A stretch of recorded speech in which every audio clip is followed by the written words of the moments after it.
Hi guys, welcome back to my channel.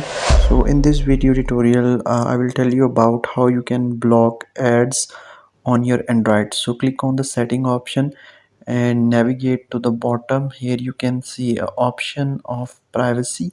So click on the privacy option. So here you can block your incoming ads, which different ads or advertisement ads are showing on your phone. So here you can see option of ads. So click on those ads option, and you can see different IDs are creating over here. So you can reset or delete those advertising IDs. So add privacy, and you can see IDs are not mentioned over here.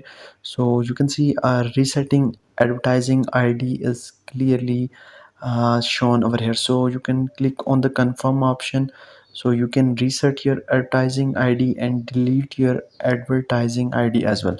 So by resetting your advertising ID, you will reset all your previous ad, and by deleting it you can completely delete the incoming ads, and your ID will be permanently deleted. You can read instruction above that. You will personalize all the data, and you can easily clear your ID here. So this is the complete method how you can delete ads, and it's completely fine and working. So in this way you can see this ID is permanently deleted over here. So I hope so you enjoy this video. If you enjoy this video, make sure to like, comments and subscribe my channel for more videos.